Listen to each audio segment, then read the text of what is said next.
Good morning, children. Today's session, questions and answers of chapter 1, Summer of the Beautiful White Horse. Hello, my dear cadets. How are you all? Okay, very good. So today we'll do the questions and answers, short answer type questions first. Which lesson? Yes, we'll do the short answer type questions of the Summer of the Beautiful White Horse. So children, let's begin the session. The first question, I couldn't believe what I saw, says the narrator. What was so unbelievable? Why? Here's the answer, children. The narrator saw his cousin Morad sitting on a beautiful white horse. Aram and Morad, you remember, children, are cousins. And they belong to which tribe? They belong to the Garoglainian tribe. It was unbelievable, for they belonged to poor families, and buying such a beautiful horse was not possible for them. It was beyond their means. Yes. Okay, so now we move on to the second question, children.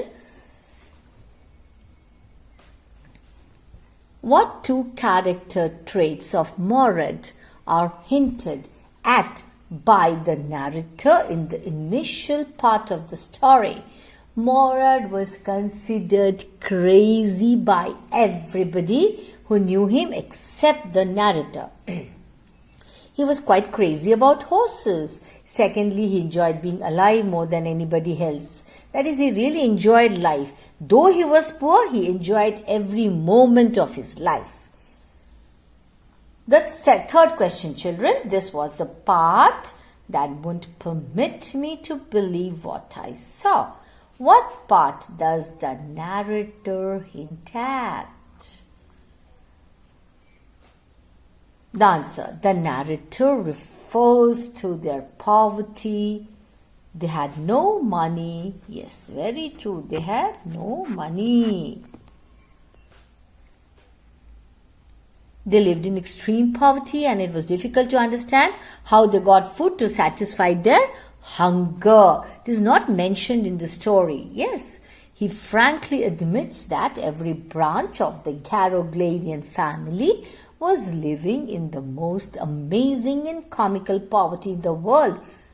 It's not mentioned in the story where from they got their food and all that.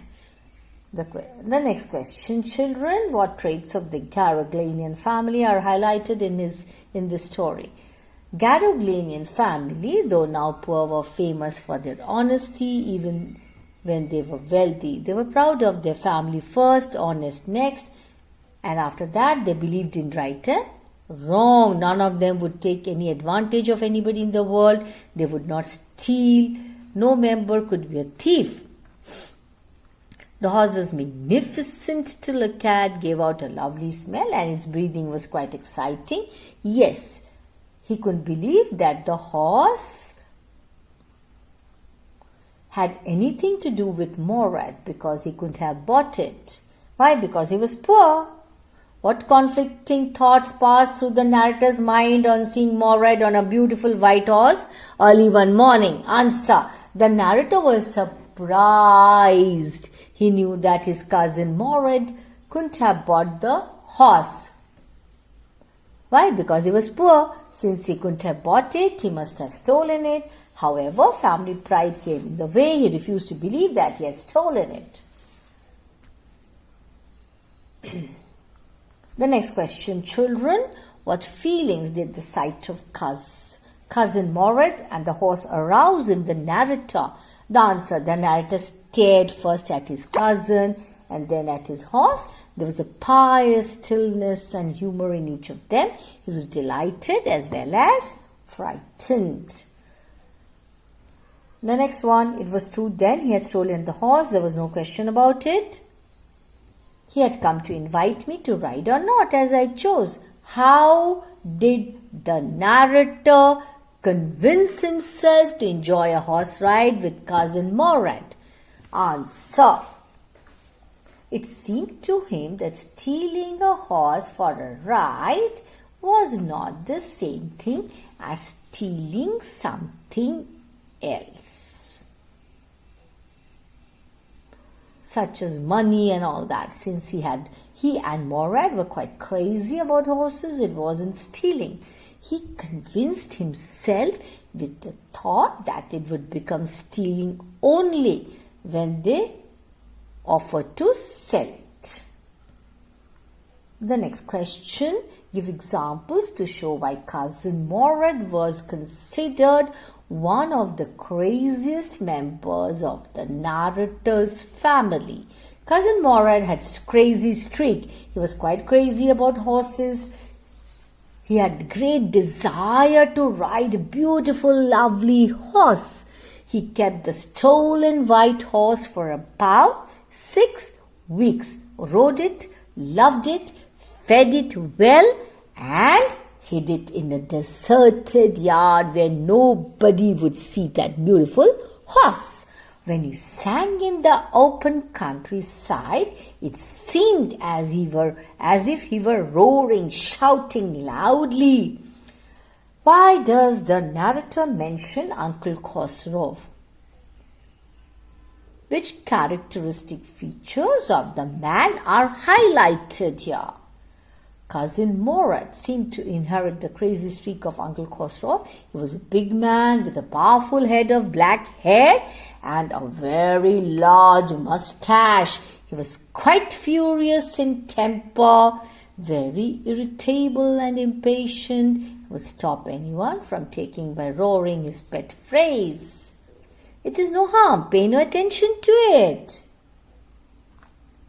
Give an example to illustrate how Uncle Khosrow's impatience sometimes worked to his own disadvantage. The answer. Uncle Khosrow was getting his mustache trimmed in a barber's shop. Suddenly, the house was on fire. His own son, Arak, ran 8 blocks to the barber's shop to inform him. Son Arak comes to inform him. Khosrow got impatient and roared at his son when the barber reminded him that his house was on fire. Khosrow roared at him and stopped him from talking. The distribution of the various kinds of spirit of a tribe had been, from the beginning, capricious and vagrant. Elucidate this, explain this. The Garoglanian family had a crazy streak. Morad was considered the natural descendant of Uncle Khosrow as far as the crazy streak was concerned. Morad's father, Zorov, was practical and nothing else. He was similar to Uncle Khosrow.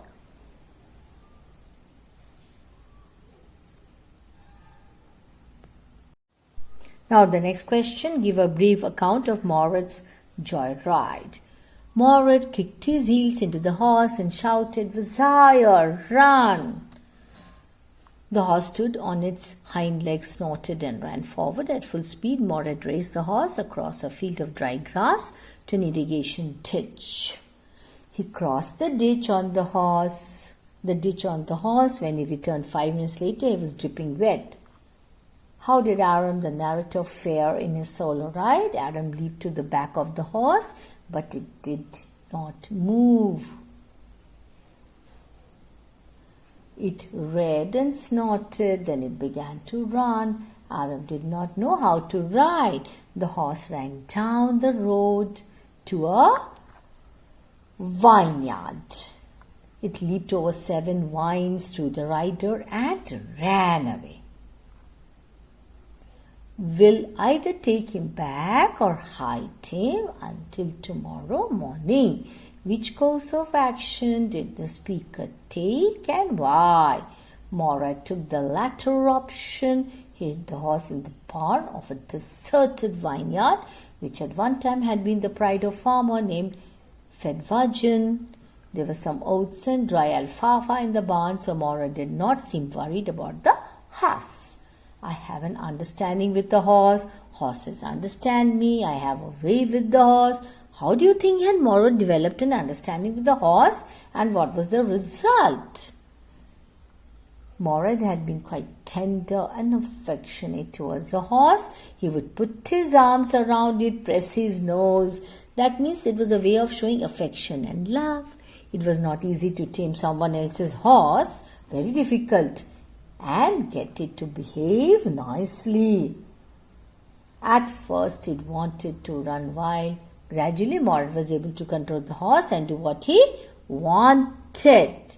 Even John Biro, the rightful owner, admitted that the horse had become better tempered and stronger than ever.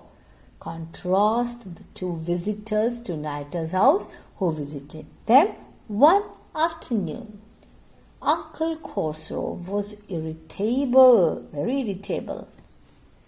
Impatient and furious in temper, he stopped anyone from talking by roaring. He would shout, "It's no harm, pay no attention to it." Farmer John Biro was a lonely Assyrian. He was sad at the loss of his horse and the uselessness of his surrey without a horse. How did Uncle Khosrow react to John Biro's complaint about the steal of his horse? John Biro was sad that his white horse had been stolen last month and it was missing even then. Instead of showing any sympathy, Uncle Khosrow became very irritated and shouted, "It's no harm, the same thing," whatever he would shout always. What is the crying over a? What is this? Crying over a horse? The next question, what arguments did Farmer John Biro advance to prove the usefulness of a horse to a country dweller? First, his surrey was no good without a horse. Second, he had to walk 10 miles to get there, and his left leg pained. Thirdly, that horse had cost him $60. A city dweller like Khosrow may not realize the importance of a horse. Why did Farmer John Biro stalk out of the house, slamming the screen door? Farmer John Biro visited the narrator's house. He was homesick, sad and lonely. His horse had been stolen for over a month. Instead of showing any sympathy or concern for his loss, Uncle Khosrow repeated his catchword, "It's no harm, the same sentence, pay no attention," and all that. When John Biro talked about the cost of the horse, Uncle Khosrow commented, "I spit on money." This was too much for John Biro to bear, and so he left the house in disgust. How did Mored help the wounded robin to fly? Why is this incident? What does this incident indicate? The narrator noticed Mored trying to cure the hind wing of a young robin. He tried to cure the hind wing of a robin which could not fly. He was talking to the bird. So he was talking to the bird. After some time, he threw the bird into the air. The bird tried hard and almost fell twice. However, at last it flew away high and straight. This incident shows that in spite of having a crazy streak, Mored was kind at heart and gentle towards God's creatures.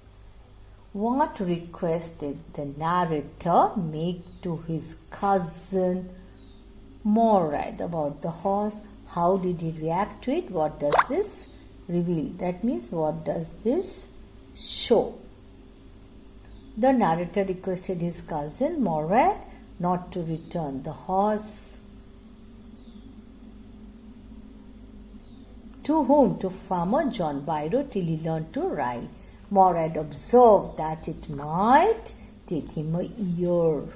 The narrator suggested to keep the horse for a year. Mored shouted that he was inciting him to steal. He declared that the horse must go back to its true owner. This shows his honesty and sense of family pride.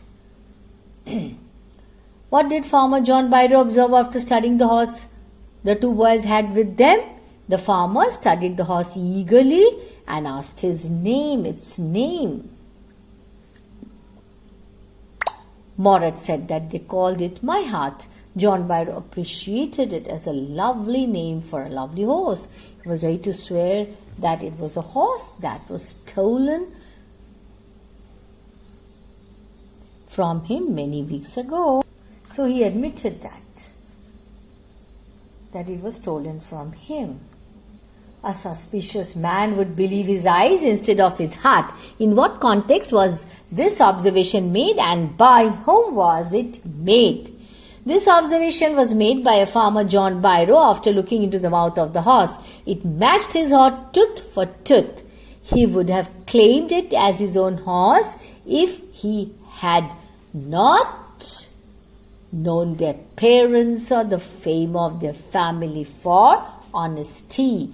The resemblance was so striking that he called it the twin of his horse. What do you think induced the boys to return the horse to its owner? The boys were impressed by John Byro's attitude towards their parents and family. He knew their parents very well and so believed whatever the boys said. Secondly, the fame of their family for honesty was well known to him. The boys returned the horse to him for the sake of family pride and dignity. Okay, long answer time. Narrate the story, The Summer of the Beautiful White Horse, in your own words. Yeah, you have to write it in your own words. One summer morning, narrator's cousin Morat came to his house at 4 in the morning and woke him up by tapping on the window of his room. The narrator was surprised to see Morat sitting on a beautiful white horse. Morat asked him to be quick if he wanted to ride. The narrator, Aram, longed to ride and jumped down to the yard from the window, leaped up onto the horse behind his cousin, Morat. Since these Armenian families were quite poor, Aram concluded that Morat must have stolen the horse. They rode and Morat sang. Then Morat had a joyride alone. It seemed he had a way with the horse, for when Aram tried to ride alone, the horse threw him off and ran away. Since it was broad daylight, Morat hid the horse in the... So he hid the horse in the barn of a deserted vineyard. That afternoon, Farmer John Byro visited the narrator's house and related his plight, his suffering. His white horse had been missing for over a month now. Uncle Khosrow silenced him with his roaring commands. As usual, Aram reported everything to Morat and requested him to keep the horse till he learned to ride. Morat did not agree. A chance meeting with Farmer John Byro after a fortnight firmed up his decision. He decided to return. John Byro had believed the boys since he knew their fathers and was fully aware of the fame of their family for honesty. Morat returned the horse to his owner the next morning. Relate some of the humorous incidents in the story. Why do you find these incidents amusing and why? You have to write that. Here's the answer. Go through the answer, children. The incidents related to Uncle Khosrow are quite amusing. The repetition of his pet catchword, "It's no harm, pay no attention," it causes humor. He always repeated the sentence. It is used in an incongruous context. For example, his own son Arak ran 8 blocks to the barber shop, and when he told about the fire, he was not bothered. The same sentence was repeated by him when the barber explained that it was his son who had come to inform him about the fire. He said, "Pay no attention to it." Yes. The most amusing incident is the conversation between farmer and John Byro, Uncle Khosrow, when the farmer sighed sadly and bewailed the stealth of his horse.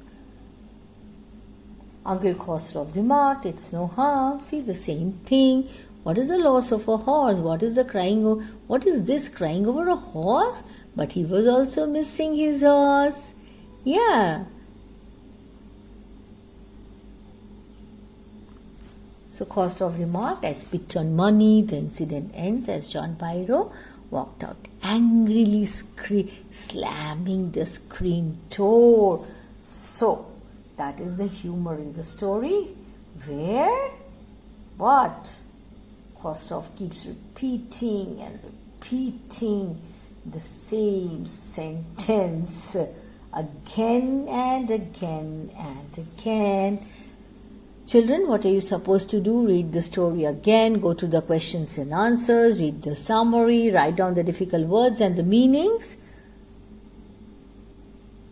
Write down the questions and answers in your notebooks. It's a beautiful story. You have to read it with interest, children. Otherwise, what will happen? You will not find it interesting. See? And most importantly, you must know about the traits of the Garoglanian family, the Garoglanian tribe. They were noted for honesty, for truthfulness. Yes, so it's a beautiful story. Read it. Go through the summary, write down the questions and answers. And when you come across, and if you come across a difficult word or difficult words, look up the meaning, write them down in your notebook. Yes, you have to be thorough with all that is being taught, so that at the time of examination, you don't have any sort of fear in your mind. Yes, you can answer all questions with confidence. So that's all for this session. Thank you. Goodbye, children.